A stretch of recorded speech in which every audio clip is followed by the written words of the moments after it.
নমস্কার, আপনারা দেখছেন পাবলিক নিউজ নেক্সট চ্যানেল। সংবাদ পড়ছি আমি বিশ্বজিৎ।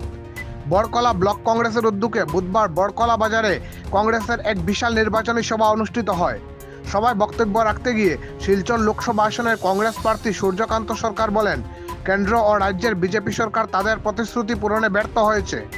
এদিন প্রাসঙ্গিক বক্তব্য রাখেন শিলচর জেলা কংগ্রেসের সভাপতি অভিজিৎ পাল, রাজ্যের প্রাক্তন মন্ত্রী অজিত সিংহ সহ অন্যান্য কংগ্রেস কর্মীরা। সূর্য কোন দিক থেকে উঠে পশ্চিম পূর্ব থেকে পূর্বে মানে সূর্য উঠে, কারণ হলো আমরা কংগ্রেস পশ্চিম থেকে আর হয়ে গেছে পূর্ব থেকে। তারপরে পূর্ব থেকে আছে মণিপুর, আছে মণিপুরে আমরা বিপুল মানে 99% আমরা কংগ্রেস জিতিয়ে আইব। মণিপুরে কি হালত আপনার তো জানা আছে, বেশি বক্তব্য করতাম না, যারা আছে পেটর পূজা লাগবো, বেশি করা দেখ নাই। প্লাস মহিলা আমি বক্তব্য রাখছি কোনো কিছু না। ময়না বেগম লস্করে আমার মানে বড়খলা জালং জেলা বিটর গঙ্গাপুরে আমি তাকে মন্ডলের প্রেসিডেন্ট রাখছি। তার আইতে পারছে না, উপস্থিত করতে পারছি না সবাইকে। হে জানাইছে কি আমি এখন রোজা মাস মিনাজি আমি আইতে পারছি না, সবাইকে বলো আমি সবাইকে নমস্কার, আমি আসি। নম্বর 2, তুলি দাস হইল সেচুরি জিপি প্রেসিডেন্ট। তুলি দাস সামনে আপ। সবাইকে জানাইতে রাখছি অনেক দূরে।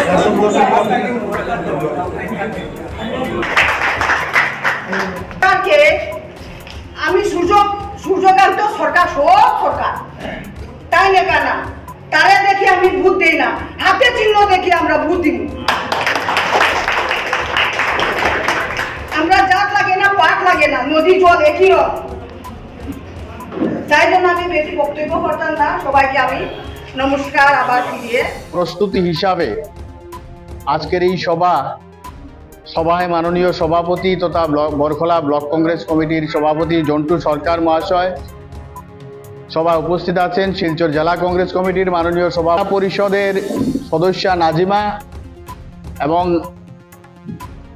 প্রাক্তন জেলা পরিষদের সদস্য জুয়েল ভাই, আমার শিলচর জেলা কংগ্রেস কমিটির সম্পাদক লুৎফুর ভাই, এবং এই সভায় আমি সবার নাম নিচ্ছি না, ইতিমধ্যে অনেক দেরি হয়েছে, গরমের মধ্যে আপনারা বসে আছেন। মঞ্চে যারা আছেন আমার মুরব্বী, সবাইকে আমার সশ্রদ্ধ প্রণাম, এবং যারা এই সভায় উপস্থিত আছেন বিশেষ করে মায়েরা, বোনেরা এবং বড়খলা ব্লক কংগ্রেস কমিটির অন্তর্গত বিভিন্ন শাখা সংগঠনের কর্মকর্তাগণ। আজকের এই সভা এই লোকসভা নির্বাচনের প্রস্তুতি সভা। আপনারা জানেন এই লোকসভা অনেক বড় এলাকা, ওই এলাকার সব জায়গায় আমি ক্যান্ডিডেট হিসাবে, প্রার্থী হিসাবে যাওয়া উচিত, প্রত্যেকের কাছে হাত জোড় করে আশীর্বাদ চাওয়া উচিত, কিন্তু আমি জানি না সব জায়গায় আমি পৌঁছতে পারবো কি না। তাই আজকে আপনারা যেহেতু এখানে আমার কংগ্রেস সংগঠনের যারা কর্মকর্তাগণ আছেন, আপনাদের কাছে আমার এটি প্রার্থনা থাকবে, নিবেদন থাকবে যে আমি যদি কোনো জায়গায় নাও যেতে পারি, আমার হয়ে আমার পক্ষ থেকে আপনারা প্রত্যেকজন সম্মানিত ভোটারের কাছে আবেদন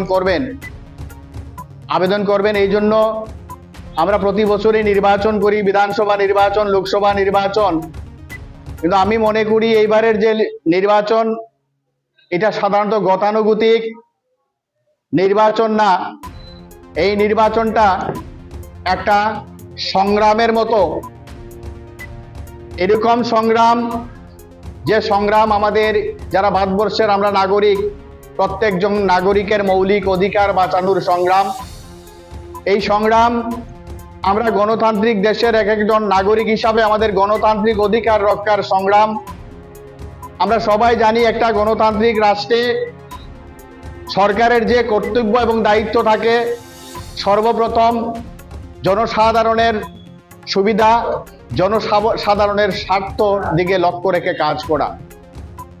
আমরা দেখতে পেরেছি এই সরকারে জনসাধারণের সাথে বিভিন্নভাবে এবং মণিপুর থেকে মুম্বাই পর্যন্ত যে পদযাত্রা করেছেন, এই পদযাত্রার মাধ্যমে ভারতবর্ষের বিভিন্ন প্রান্ত থেকে উনি যে মানুষের কাছ থেকে যে দুঃখের কথা অনুভব করেছেন, যে শুধু এই বর্তমান বিজেপি সরকার কেন্দ্রে এবং রাজ্যে শুধু দ্বিধাদ্বন্দ্ব মানুষের সাথে হানাহানি ছাড়া সাধারণ মানুষের স্বার্থে এখন পর্যন্ত কোনো কাজ করেনি। কি কি অন্যায় করেছেন আপনারা দেখেছেন, বরখলাবাসী ভালো করে বুঝবেন। আজকে এই যে ডিলিমিটেশন হয়েছে, এই ডিলিমিটেশনের ফলে প্রথম কথা হচ্ছে বরাকবেলি থেকে 15টা থেকে 2টা সিট কেটে নিয়েছে। আজকের দিনে পপুলেশন গ্রোথ হয়েছে, জনসংখ্যা বেড়েছে।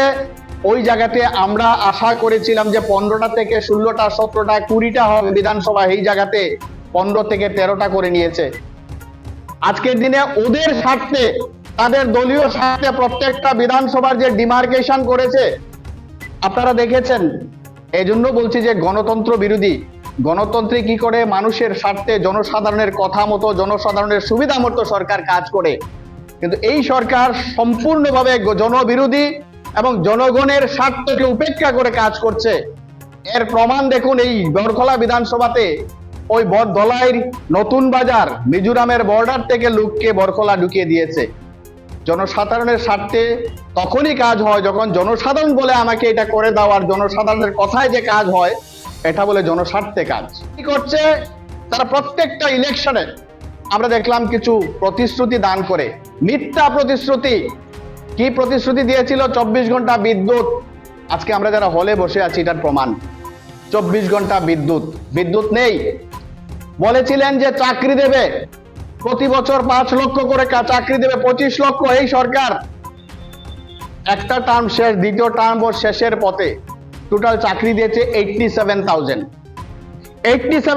চাকরির মধ্যে কিভাবে অন্যায় করেছে বরাকবেলির সাথে? বরাকবেলি থেকে মাত্র 2500 চাকরি হয়েছে। এই অন্যায়ের বিরুদ্ধে লড়াই।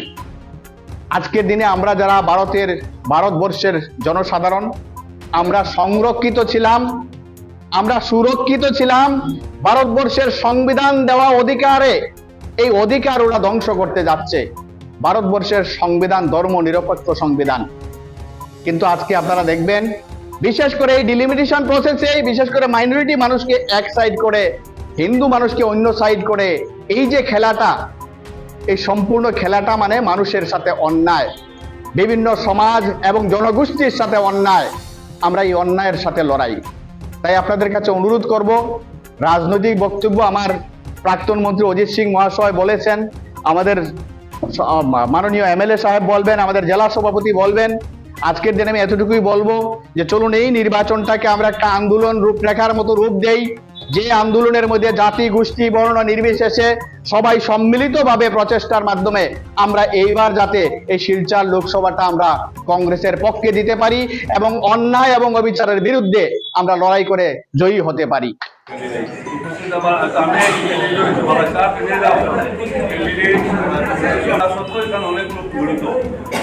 আমাদের প্রধান উদ্দেশ্য হলো যে আমাদের কেন্দ্রীয় সূর্যকান্ত সরকার এবং তিনি আমাদের জেলা কংগ্রেসের এমপি কেন্দ্রিক, আর আমি যেখানে যে জায়গায় আমরা মিটিং করছি, যে মন্ডলে, উনিও আর এক সরকার, দুই সরকার মিলে আমি আশা করি ভালো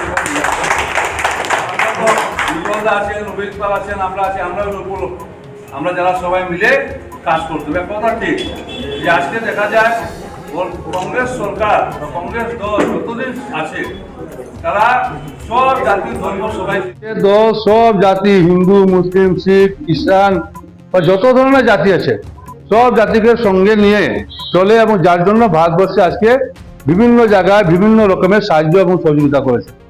কিন্তু দুর্ভাগ্যের বিষয়, বিগত কিছুদিন ধরে আমরা দেখছি যেমন এমন দল রাজ্যে আমরা শাসন বা কেন্দ্রে বা রাজ্যে শাসন করছেন, যার দরুন আমাদের লোকের অনেক অসুবিধা হচ্ছে। আমার এক ভাই বলেছেন, উনি সত্যি কথা, জিনিসপত্রের দাম তো বাড়ছে কথা ঠিক, কিন্তু যেটা জীবনদায়ী ঔষধ সেই জিনিসের দাম 1 মাসের মধ্যে প্রায় 1.5 টাকা 2 টাকা পৌঁছে পেরেছে। একটা ট্যাবলেটের দাম এরকম বৃদ্ধি হয়েছে।